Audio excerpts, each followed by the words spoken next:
So can I welcome you all back to the afternoon session on the second day. Continuity is always a difficult thing, and I'm not experienced in continuity management, but moving from yesterday to today I thought was going to be challenging. Moving from this morning to this afternoon is also challenging. What an exceptional session we've just had. But I have to say that it's easy to have continuity when you have such vibrancy in the topicality and the subject matter. And I'm absolutely delighted this afternoon to welcome two good friends, recent friends and strong friends, who have a lot to share. We've learned a great deal during Rising 2021 about the power of lived experience, the power combined with learned experience that can take us to places of stronger understanding, more able to deal with some of the complexity that we're continue to talk about and indeed have been spoken about so well this morning. So we have two speakers who are going to share their lived experience and some of their learned experience and reflect around a common theme this afternoon about the leadership for peace in places which are fundamentally traumatized by lived experience, by recent experience. There was a very powerful question from Dean John Whitcomb yesterday about whether we can only build a peace having experienced trauma, having been in a position of great loss.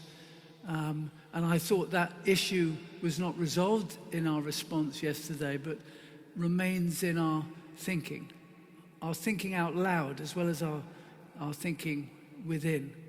So I want you to consider that as we move forward, because my colleagues this afternoon are going to be sharing lived experience based upon the experience in a part of Africa that's still not out of the woods, as I might say, still not in a place of comfort.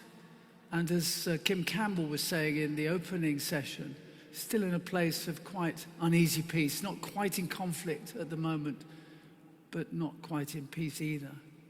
And I've been working recently on this notion of leadership for peace around the concept that a lot of Chinese scholars are now writing about, interestingly, about how we live in an age of uneasy peace. So we have peace, but it's always on the edge. It's always vulnerable and potentially at risk of being lost so quickly.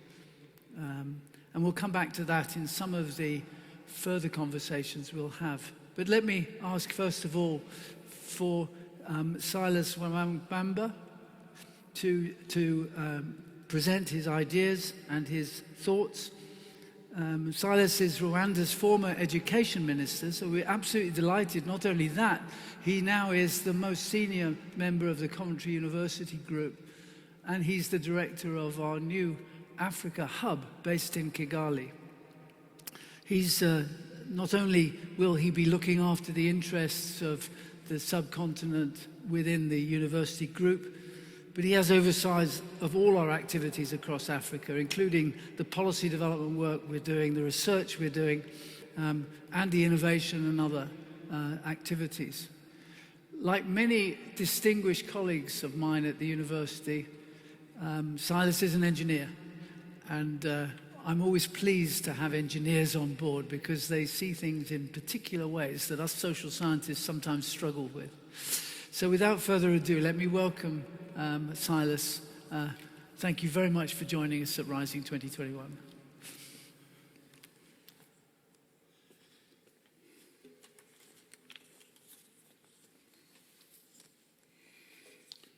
Thank you, Mike.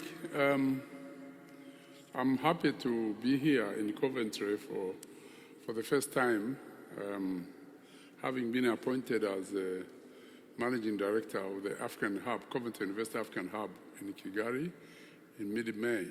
So I took an opportunity, and I'd like to thank Mike and Richard, who invited me to attend this conference. And I'm lucky to have come with my wife. She's there. To see, okay, I went to school actually in Leeds from 68 to 75, 1968 to 75, when I I did my bachelor's and PhD in mechanical engineering in Leeds. Then after that, I went back home in Tanzania to start a faculty of engineering, which, then after about 10 years, I left.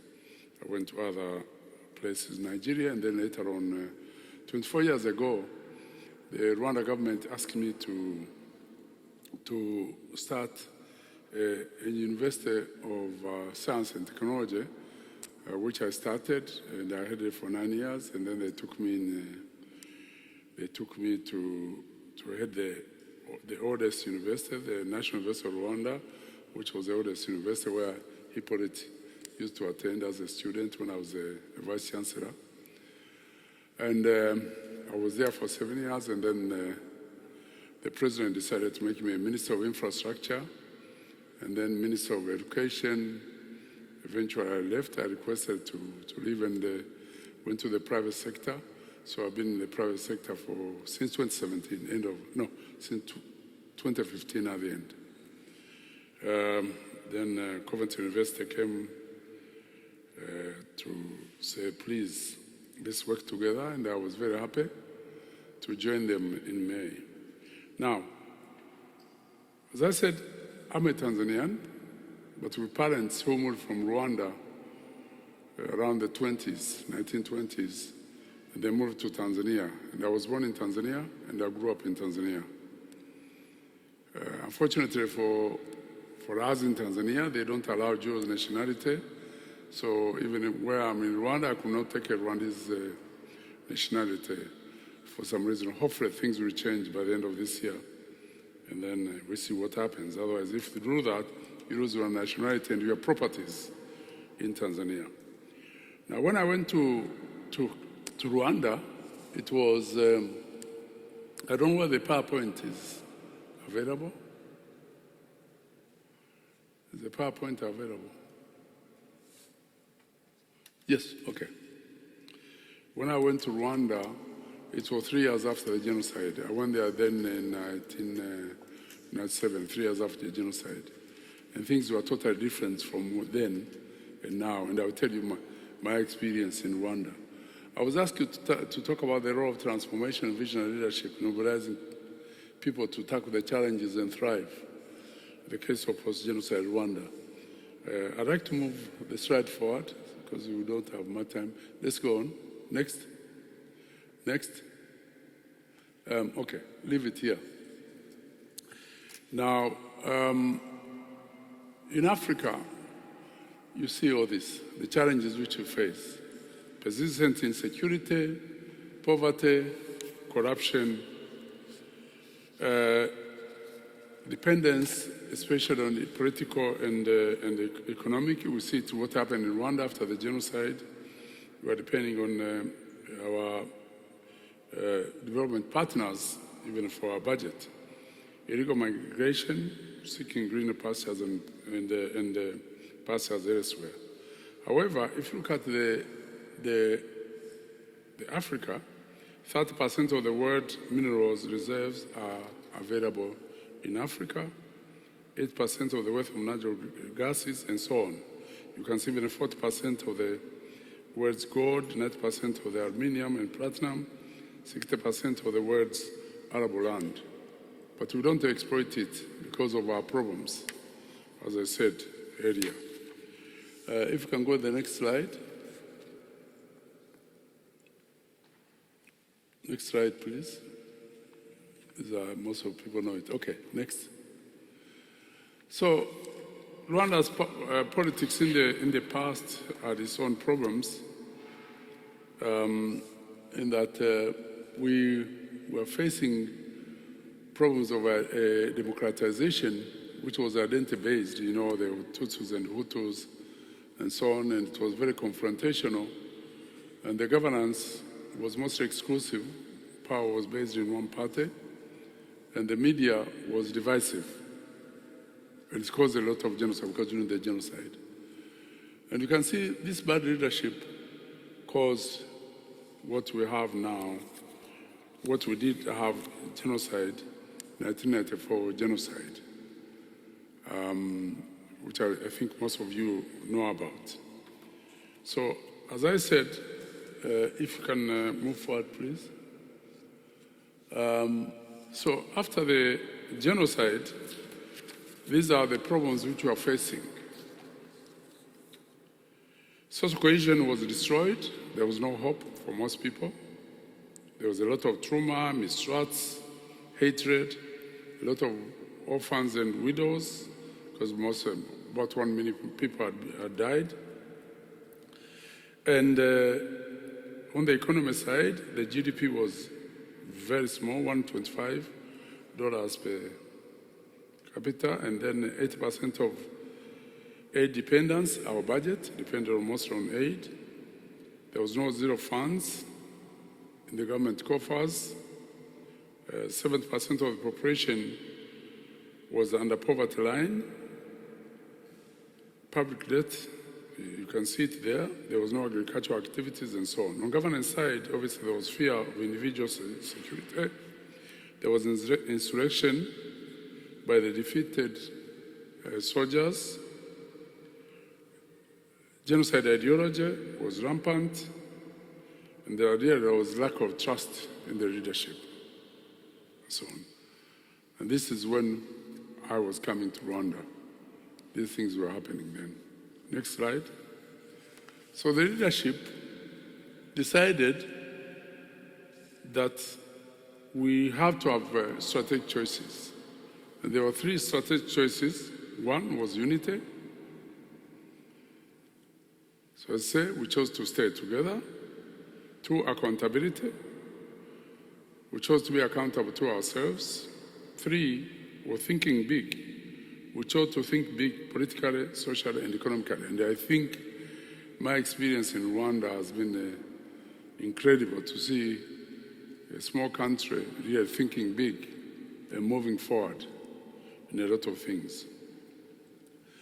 So the next slide, you can see there that in 1920, we adopted what we call the Vision 2020 to be the blueprint to lead Rwanda's economic development.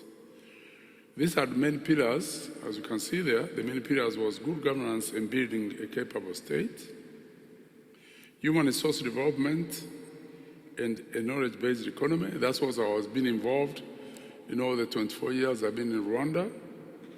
A private sector-led economy, infrastructure development. Again, as a Minister of Infrastructure, I was involved. By that time, I was 250 projects on infrastructure, from energy, water, roads, airlines, housing, and so on. We wanted to have a productive market-oriented agriculture and regional and international economic cooperation. And that's why Rwanda chose to join the Commonwealth, a member of the Commonwealth. We chose also to join the East Africa community, although initially the Rwanda was speaking in French. So this was part of the Vision 2020, which was decided on. And obviously there were some cross-cutting pillars: the gender equality, natural resources, especially the environment, and climate change, science and technology, including ICT. Again, that's where I was totally involved, because I was starting this institution of science and technology to train people in the middle level and also in the higher level. So I've been involved in it all my 24 years. Next slide. On unity, next slide. On unity, the following were our choices: abolition of all kinds of discrimination, ethnical, regional, and religious-based. So we decided to abolish all those things. Consensus and dialogue was one of the issues which we agreed on. Power sharing, inclusiveness of women, youth, people, especially people with disabilities, national unity and reconciliation programs, unity and security forces, police and the army. Actually, they move people from the army to police and vice versa. They keep moving this. This is find leaders coming from the army, heading the police, and vice versa. So this is happening quite often. The next slide. On Rwanda leadership and governance system, it was agreed that the most important things are protecting national territory and sovereignty and people, building professional security forces that are developed, developmental and pro-people. Normally the police, you find there's a police week or a military week. Sometimes extended more than that. They go to the people, try to assist them in treatment, either it's medical, in terms of peace, or teaching them how they can be, in terms of hygiene, and so on. So the police have their own one a week, and also the military, but normally it's longer than a week. But they call it a police week or a military week. And you find that the protecting the people is very critical. Gender mainstreaming security forces and participation of citizens in the security. So you find that I will show you ahead of this a number of issues which we have done to try and make sure they implement this leadership and governance system. The next slide, please. In the rule of law, it was agreed that equality of all before the law, independence of judiciary, strong institutions to ensure the rule of law, promoting access to justice and legal aid to vulnerable people. I will show you all these things because they are coming to when we build institutions in different areas which we agreed on this one. So, the next slide. If you see what we do now to talk about citizen centeredness, we do a number of things. Every year, we have a national dialogue. A national dialogue is always, it's in the part of the Constitution. It's chaired by the President. It's around December, just before Christmas. Chaired by the President, and we include all local leaders from the local level to the President level. They come and they discuss what they discussed the year before, and they plan for the following year. An example, which they take somebody suggested from diaspora, they bring in even the diaspora, was, for example, a sovereign fund, or collecting funds to build houses for the poor or for the orphans. But the sovereign fund has been successful in a sense that now we have got quite billions of dollars in the sovereign fund, which is collected from different sources, and especially the people themselves. And the people plan how to use it every year. Every time they come, it's one of the agenda how to use that. But otherwise, they do a program. It's discussed from among the people, the program of how the government is going to move the following year. And that one is also, they get ideas. There's another place which I'll come on, the issue of government retreat. There's always a government retreat of government leaders in private sector in April, in February, between February and March. They discuss what was discussed with this national dialogue and try to implement certain programs from it. And they review it every year to see whether they're implementing what was agreed in the national dialogue, which involved a lot of people from the grassroots to the top level. The other thing which we do, the President Outreach Program, the President makes sure it moves from local area to local areas, and allows people to give their views in different issues where they have been maybe not dealt very well. The local government leaders are tasked there and then, and they have to try and sort out problems. The next one is Rwanda Day. Rwanda Day is when the President moves out to the diaspora. It moves from, they have a specific day around the summer where they either meet in the US or in Europe or in London or where, and they meet with the diaspora and other people, friends of Rwanda, to also try to give ideas on how Rwanda can move forward. This is every year it's being done, except during COVID, unfortunately, not happened. Community forums, These are community forums where, if you are in a small local area, you agree for either parents to meet or young people to meet, and they have these forums which also they feed back into the top level to see what can be done. So this is something which is very regular, and so on. Umuganda is again, the last one is Umuganda. Umuganda is every last Saturday of the month, every one of us has to go and participate in the cleaning of their local area, and or do development programs, for example, building, let's say, houses for the orphans, or building houses for anybody else who is poor and cannot afford themselves. But there's some other government programs where they do. But Umuganda all these are from the tradition of Rwandese when they do that. So Umuganda is something which is always happens every Saturday, every last Saturday of the month. And during that time, they start from 8 to 10 for 2 hours, and then at 10 o'clock, at 11, or 8 to 11, and at 11 o'clock, there is messages which they get from maybe some other areas where they want to give messages to the local people in their areas. So this is also part of that Umuganda Day, the last Saturday of every month. The next one, talking about citizen-centeredness, is social protection programs put in place to improve citizen welfare. The first one you see there is not descent, but a decent settlements in Rome areas, IPD model villages. So they build government and also development partners assist to build these decent settlements in the rural areas. So, and then they make it real modern with water, electricity, and so on, some schools and so on. So this is very important. The other one is VUP, Umurenge, Vision 2020 Umurenge program called VUP. This is where people, really you get the poor people and they assist to do certain works and they get paid. For example, Rwanda is very well known for cleanliness, and part of this is this poor people who maybe don't have work, they don't have education. They involve them in cleaning the roads. They give them small contract, clean the road, and they are paid.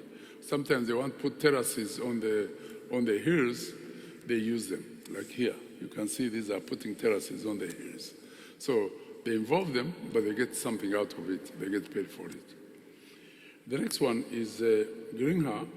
This is to assist the poor people who maybe for one reason or another, they don't have any other income. They give them 1 cow per family. Now, 1 cow per family, the issue is some people contribute to assist and the government contribute to assist. Some other development partners, they will contribute to assist, and they give it 1 cow per family of they say people who are poor. And then they use the milk and the manure from this to either sell it or use it in their own farms or drink for the kids who are going to school. Sometimes they sell them the milk and get feeds for the school children. So 1 cow per child has been very successful. Now, if a cow gets a calf, then you give it out to another poor family.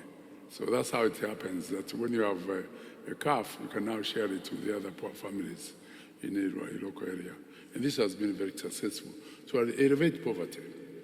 Next, some other homegrown solutions which have assisted those, for example, Gacaca courts. After the war and genocide, there was a lot of prisons. They are full. And really, to follow the normal route of typical courts and cases to be tried, it was very difficult for Rwanda. It would take years and years, maybe 100 years, because of the numbers of cases. So they decided to go back to the tradition where they get eminent people from the society, and then they try certain cases. And they tried, and you can see that most of these cases were tried within a period about, I think it can help me, about 2 or 3 years, it was done and cleared, and those who are to be punished were punished, and those who are to be, most of them forgiven because of they confessed, they did it. So Gacaca was part of tradition. The next one is Abunzi. Abunzi, again, you take prominent people in the society, they are selected by the people in those areas to be part of the judicial system. Now, otherwise the courts get clogged up by cases of local area cases and so on and so forth. But because of this, they can now try quite a number of these cases, and as you can see, it's 7.7 of the job performed by the ordinary by Bunzi was performed by Bunzi. These prominent people were chosen for a certain period, and then they sit down to make judges, mostly to try to reconcile the people in the society. And this has worked very well. Community health workers. We are lucky in Rwanda that literally every one of us has a medical insurance. Even those who are poor cannot afford medical insurance. The people contribute, either the government and the people contribute to pay for their very small amount of money for their medical insurance. But over and above the medical insurance, so they also train some local people who are, fairly educated on how to handle certain minor cases, whether to give aspirin or identify certain illness, and maybe send them to hospitals and so on and so forth. But otherwise, even maternity cases, they are involved in this. They train them. Sometimes they can perform the delivery of babies from these maternity cases. So community health workers are doing a very good job. The next slide is the issue of inclusiveness. Yeah, next slide, please.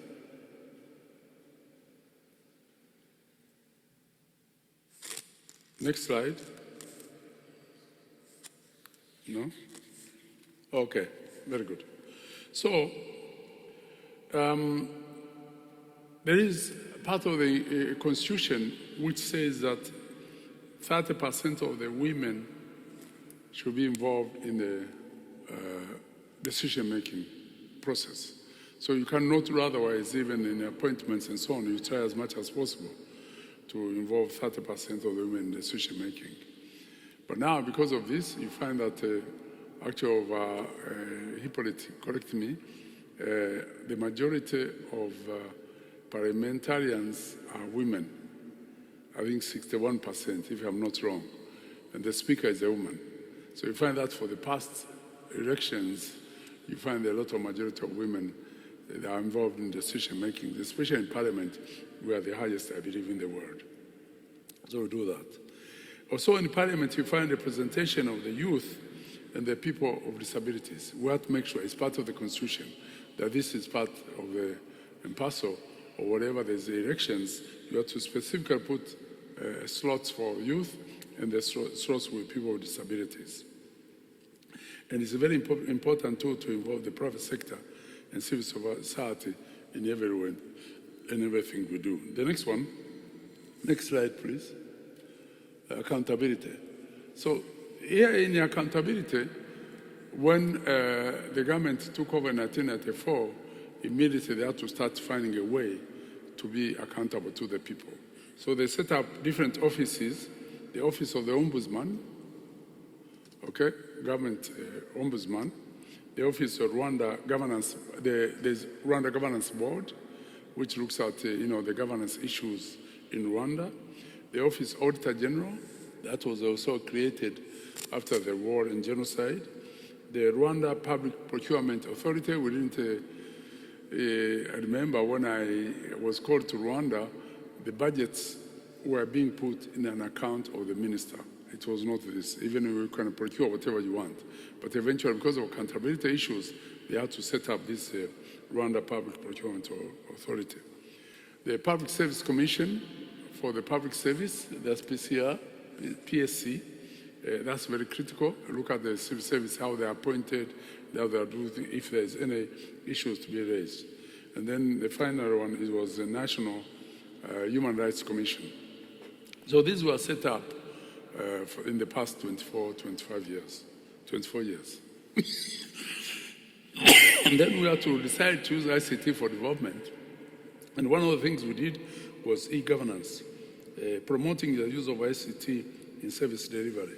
Here, in the past, to get a license, to get a marriage certificate, to birth certificates, to any service, people had to come to Kigali to get that service, make appointments to do that, and so on and so forth. But now nobody has to come to Kigali. What you need to do, there is what you call the Irembo. Irembo is a website managed by some young people in different areas of the country. You visit the Irembo, if you don't have the internet yourself, you visit the Irembo and you say, look, I need a service, a birth certificate. I need a marriage certificate, and so on and so forth.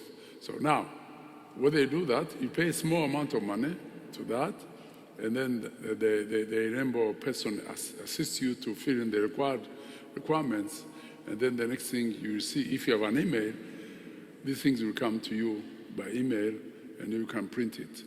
Otherwise, the Irembo people will assist you to print it for you, and then, with a small money, you get your certificates, whatever you want, whether it's driving license or anything else. And then we had a leadership code, which we are there to, if you're a leader, you have to declare, asset declaration. There's a leadership retreat, which I said earlier, which you meet every year in February, March, to decide on things. And Imigo here means performance contract. Every mayor has to have a performance contract because we have 30 districts. These mayors have given accounts. They have to plan what they want to do in the year, and then they sign a performance contract with the president. We do it in July. And also the ministers have signed a contract with the president in July, and you are assessed at the next time a year later. And the assessors are independent persons to come in district to see whether you performed or not, use the money properly, and also, again, for the ministers. These things are done quite regularly. So, Imigo and leadership retreat go hand in hand in terms of this accountability and transparency of what we do. Okay, next slide. Now you can see the case of Rwanda, how we are moved from 1998. I came in 1997. You can see even the GDP per capita, how it has increased from 225 to 787, and we aim to be higher in the future. I'll show you the slide towards that. And towards self-reliance, you can see, as I said, we are depending on the green is the domestic sources, and the blue is external resources. You can see that the total budget, our yearly budget, was mostly dependent on external resources, the blue one, and it has gone decreasing to 2018, 2019. Now it's even lower. But the green domestic sources have been climbing. So again, this has helped a lot not to be depending on other people. Next slide. Next slide. So these are the dividends of good leadership and divisional leadership. You can see that economic growth in the last decade has been moving around 8% growth. Poverty reduction has reduced from 40% in 2000 to 16% in 2017. We are the first in Parliament, as I said, globally. We are second biggest troop contributor to UN peacekeeping. Okay? We find it all over Africa where there's hot spots. And the last one was in Mozambique, where we're called to contribute troops, and at least in Cabo Delgado, things have at least quieted down for now. The people believe when there are questions, 95% of the people say that they are secure and safe. We are the second safest country, according to Gallup 2018, in Africa. We are ranked 29th in doing business. Again, this can be improved on. This is 48 least corrupt country. We're 48th least corrupt country in the world. 93% of the people believe that unity and reconciliation and social cohesion has been achieved, and so on. So these are the results of the leadership. And I like what the Archbishop of Canterbury said, that leadership matters, or leaders matter. And any country is as good as its leader, definitely. And any leader wants to leave peace as a legacy. And we believe that the present leaders in Rwanda will do that. Next slide. For our future, before this, please. Okay, so this is what we believe we should do in 2050. That's our plan, that we'll have an upper middle income country per capita of $4,000. That is the plan. It's in part of our blueprint. And we'll have a high income country, the per capita, this 2050, we'll have $12,000, universal access to high quality healthcare, universal access to high quality education, having transformed the workforce for higher productivity. In conclusion, last slide. Last slide, please. In conclusion, we believe that leadership remains the major building block for people's transformation, again, like what Archbishop of Canterbury said. The example of Rwanda reflects how bad leadership can contribute to people's fall and despair, that is during genocide, but how good leadership can help hopeless people to recover and rebuild and thrive.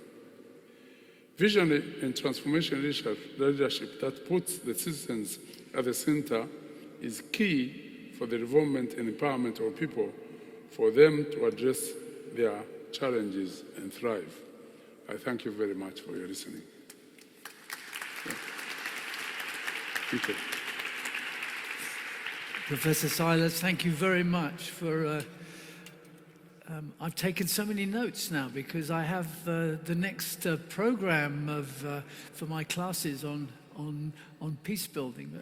But a couple of reflections there, and I'm sure you followed the same issue, is that we talked a lot already about the slow burn of peace and how long it takes to create a peaceful context, particularly from the traumas that were experienced before. So what Professor Silas has pointed out was that the building that leadership has to do, the construction of a new Rwanda and a new way and framework for officing. So we've got very clear vision. And if you recall the list, health care for all, education for all, and a productivity in labor that would lead to the engine of growth. So those three very clear visions. And then a whole set of conditions for peace, which is almost textbook and very helpful. The 7-point plan, that you start by a focus on unity, you start with a focus on security, keeping people safe, the rule of law, centering everything on the role and position of citizens, homegrown solutions, reducing dependency on international donors and partners, and the accountability then, and the new initiatives that the state could have. They describe to me as an external, Professor Silas, as nation building, as the creation of a civil service, of a structure of support, of ministries that would take in this country 300 or 400 years to develop. And we know in the urgency of post-conflict, post-trauma, we only have a matter of weeks or months. And the visionary leadership. Now those structures, let me counterpose it with our second speaker. And I'm really very, very pleased to have Hyppolite with us, Hyppolite Ntigurirwa, who is now a graduate doctoral candidate in the Center for Trust, Peace and Social Relations. But I first met him when he was a Yale World Fellow. And I had the privilege of talking with the Yale World Fellows, and we struck up a relationship, and here he is now. But what I'm sure from talking to Hyppolite is that there's another side that's critically important. And it's not just about the conditions for peace and the vision of leaders.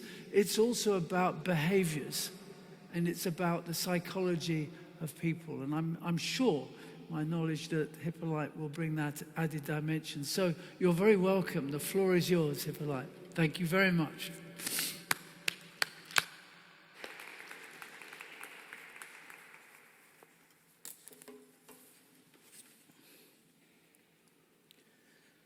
Thank you very much for the introduction, very kind, and thank you so much for helping me to be here today.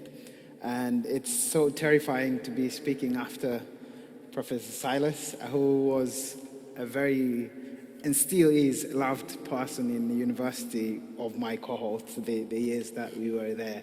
It was wonderful to be doing my bachelor's degree under his consulship. He was the vice chancellor, so it was terrifying, but I hope I will be able to share my journey with you all today.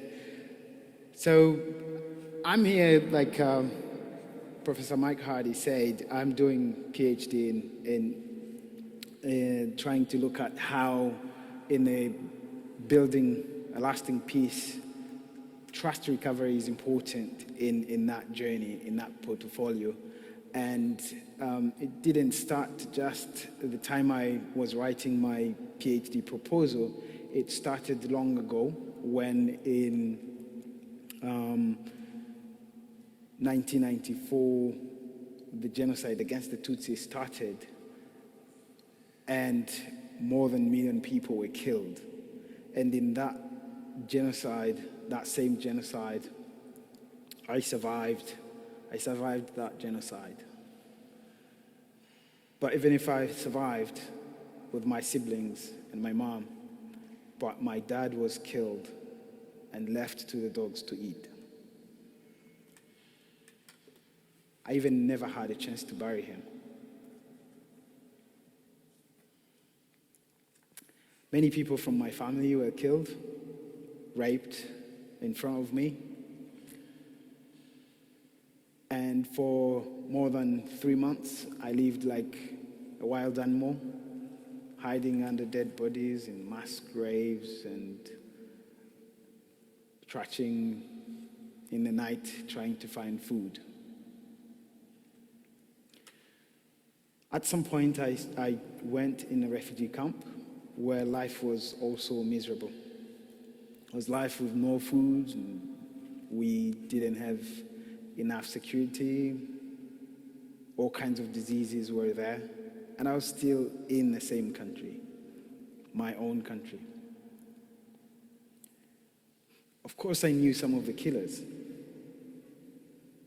Many were our neighbors, they were family friends. I played football with their kids. But because of the hatred that was taught for so long, they turned to us and they hunted us and they wanted to kill us all.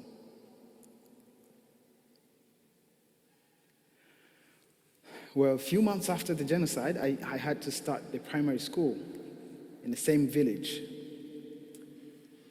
I started the primary school, but for most of the day, I didn't speak in class because all I knew and all I wanted to say was the horror that I lived. So everything in the classroom would remind me everything else. Any voice would remind me the sounds of children and women that I have heard being killed or raped. Any vegetable would remind me the thick bush that I was hiding in. And so when I was in 4th year of my primary school, my teacher helped me to create a children's theater club, which was a life-changing experience when we started speaking. 1 year after the genocide, it wasn't easy to bring children together, children of survivors, children of perpetrators. And families were not supportive of any friendship of children from different backgrounds. But when we started performing, we experienced the life-changing theater which brought people together, and from then on, I could see that friendship, peace was possible. But the frustration of my young age didn't allow me to continue that journey. But I too started looking into the ways I could become a killer and do revenge for my family, for my father, for all those innocent people. I tried to join the army. They didn't allow me because I was too young. Well, I continued with studies. The government, the survivors fund from the government helped me to go on with the studies. But there was a time when I was 15, I couldn't go to school because I couldn't find $5 for my transportation to go to a new school that I was sent to. Well, all that frustration continued to push me to do revenge. But by the help of a Congolese medical doctor, I went back to school. He provided that transportation to go to school. I continued my school and I graduated. But things changed during my education when I came to realize that what was killing us, Rwandans, was not ethnicity or identities, but the hatred that was taught for so long through the generations, transmitted from one generation to another for years. That what was killing us. So after I realized that, I made a very important choice of my life. I chose to forgive. I forgave those people who killed, even those who killed my dad. I forgive people who burnt our house down. Now I go back into the village where my mom still lives. I visit those families. They're now back in the community. Some of them are convicted and are now back in the community. And sometimes the first person I will see in the morning when I wake up is the person who I saw 27 years ago trying to kill me. I shake hands with them, lift up their children, and I feel better like that. Well, I haven't forgiven because it's an easy thing to do or an easy process, but I have forgiven because I wanted the world and those people to know that peace is what you give, not what you ask others to give you. And from that principle, after graduating from my master's in Bristol, I created Be the Peace, and within Be the Peace is an organization. We have a vision and focus on stopping the intergenerational transmission of hate. We go in the communities, we have given trainings, we have worked with perpetrators and survivors and their children, now grown-ups. We plant vegetables, we have given them cows, and our vision is Be the Peace is to become a global movement to stop this intergenerational transmission of hate, trauma, and violence. And to do so, I hope that we will be able to build a peace institute in Rwanda, which I already acquired land for. And all these have been funded through 20% of the salary that I and some colleagues of mine have been getting from the jobs we do. So we hope that the center, the Peace Center that we plan to build, will be able to continue this process of healing, to continue this process of stopping the hatred from crossing one generation to another. And so that's why I'm here, that's the path I am on, and I'm probably not pessimist or optimistic, but I am possibilist, and I hope things can change, and I hope people can do the best. I've experienced the worst of humanity, but I also experienced the kindness, and I continue to experience the kindness of people in Rwanda. In the horror of the genocide, there were heroes who helped people to survive, and those who stopped the genocide, and people who now continue to be the pillars of peace. And I thank you very much for listening to me.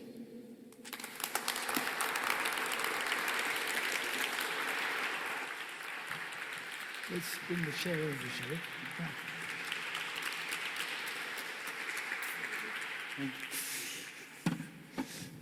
So we very unfortunately have managed to lose one of our panelists, and Alfonsino is going to join us to give another dimension, both from a gender perspective and from a diaspora perspective in organisation.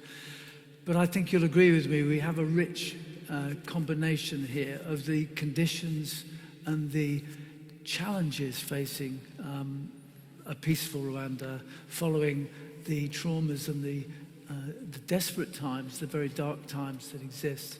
And so I thank you both for that very, very balanced and compelling. And we have time now for a few questions.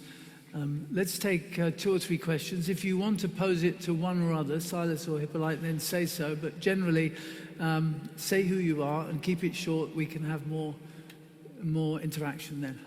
Who'd like to go first? Those with the mic have the power, so you can choose the speakers. Yeah. Thank you so much. I'm Zsófia Hacsek from CTPSR. I'm basically a colleague of Hyppolite, and this was so powerful. I mean, we kind of know each other. We always say hi to each other, and this was the first time when I heard your story in all those dimensions, and I'm extremely, you can hear in my voice, I'm extremely touched by, behind those smiling faces, what traumas are. And what I'd like to ask you, but also everyone in the panel, is that I read in the program that basically you also use art, the power of art, to, as far as I understand, like to live with your trauma, because that's what we discussed before the panel, that traumas are with us, and you can live with them, but you can never really leave them behind. And I'd like to ask you, and I'd like to ask, Professor Silas. Professor Silas. So how do you think, like, where do you place the role of the arts, both from this policy level and both on the individual level, in all that enormous, tremendous work that you're doing? Thank you. Thank you. The role of arts and culture. Yeah. Thank you, Sophia. Hi, it's Marion McClellan. I wanted to ask a question to Professor Silas, actually. Thank you very much for speaking to us, and it's so great that there's going to be we have this new Kigali hub for Coventry University. We're very excited, those of us who've done work in Rwanda.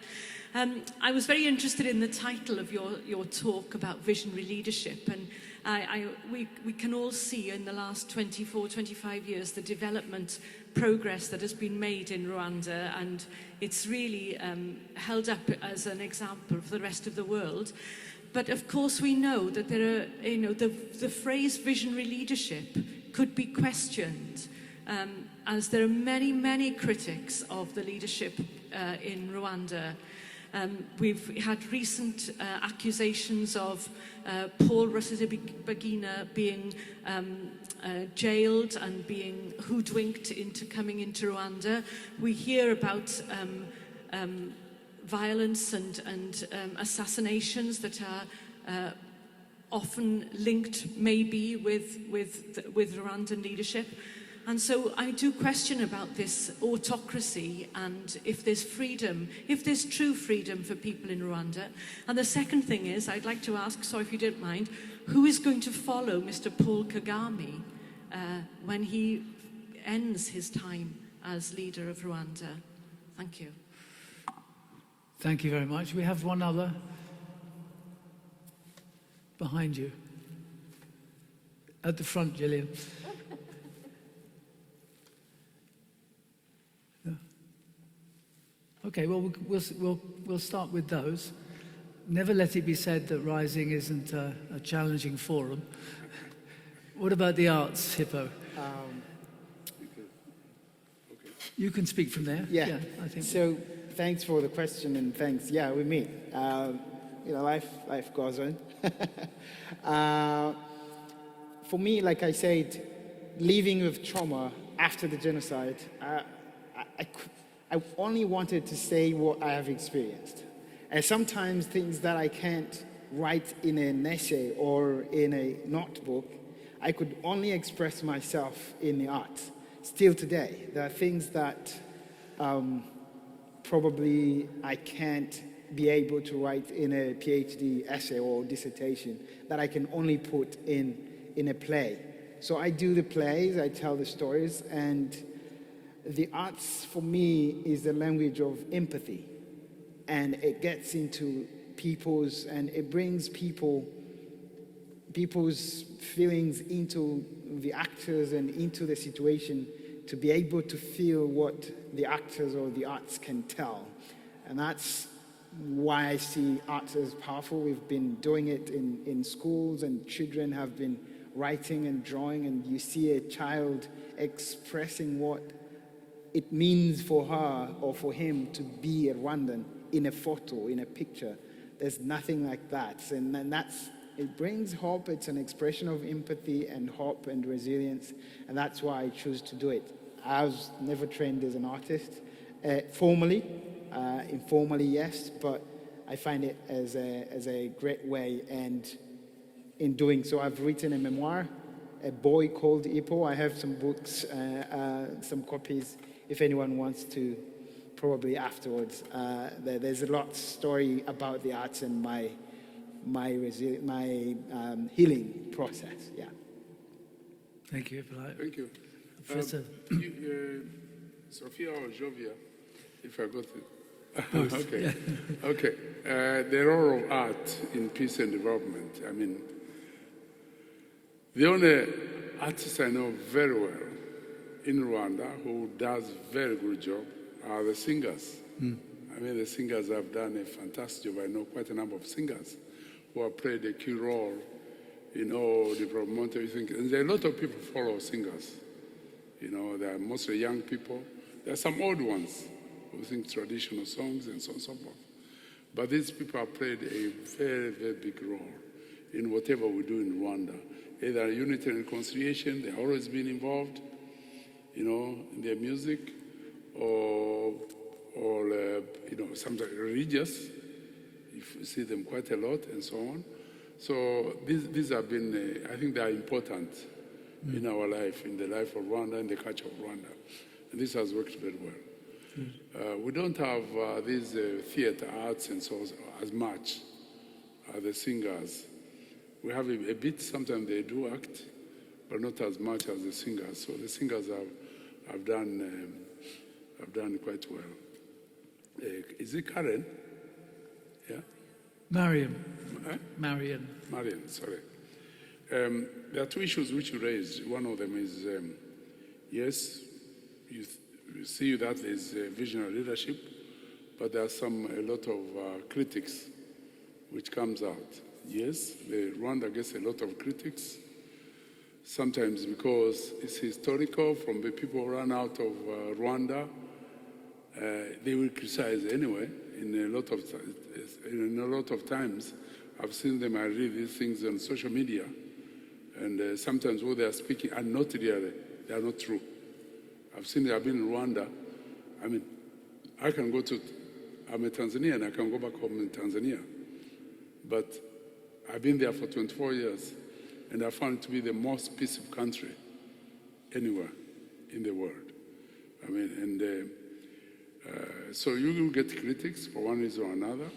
The case of Paul Rusesabagina, I mean, we have seen it in some years back. I think it was 2008 or something like this, where he was involved in funding the people who came into, they killed a lot of people in the southern West Rwanda, in the forest. They killed a lot of people.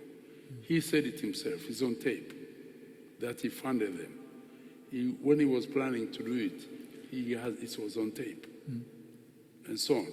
So it's somebody who has done it. Now, the guy who was number 2 in that case, and was involved in leading that so-called rebellion, was my student.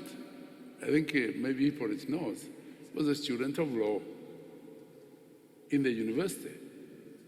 Now, I had to go to the extent of really dismissing from the university, because it was really making the institution totally ungovernable,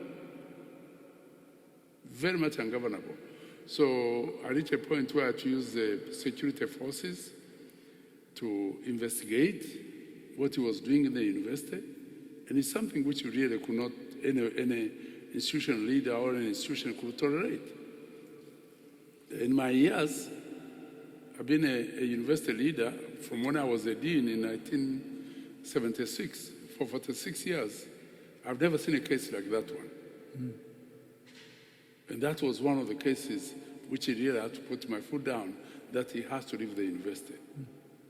So he was really planning it, even during that time. So he went to be a Secretary General of some rebel group in South Africa. And eventually moved somewhere and was captured in Seychelles. And he was part of the case. He was being funded by Paul Rusesabagina. He said it himself.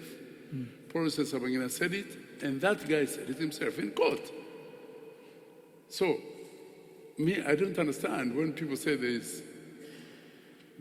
why should we be arrested? UK would arrest him, US would arrest him, and put him on trial, and why not Rwanda? That's what I don't understand. So that's the case of Paul Rusesabagina. So you ask if there are other assassinations or whatever. I'm not sure that there are other assassinations, really. I've been there, as I said, continuously for 24 years. Maybe if the government is hiding it, but you run it from social media. Social media is open. And I follow Twitter and Facebook and LinkedIn and so on. So I read all these things all the time. So I'm not sure on this. Who will follow? Well, I wouldn't tell you who will follow, but there's a system to choose a leader, and the president has said that after this one, he's not going to renew his campaign or whatever you call it. So the system we choose, there's a party which it belongs to, like all the other parties in the other world.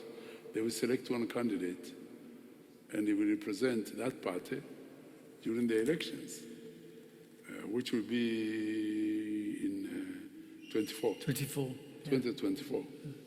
So let's wait and see. It's only a few years to go. And I think he's determined not to continue, and that will happen. Thank you. Thank you so much. So one of the great advantages of having such talent on the books at Coventry University is that neither Professor Silas nor Hyppolite are going anywhere. We know where you are. You're part of our team, and please continue the dialogue. We've run out of time for further now. We've got a break for refreshments before our next session. Thank you both for this balanced view, the structuralist view, the constructionist view, and the human view. Thank you very much indeed. Thank you. Thank you. I have something for you.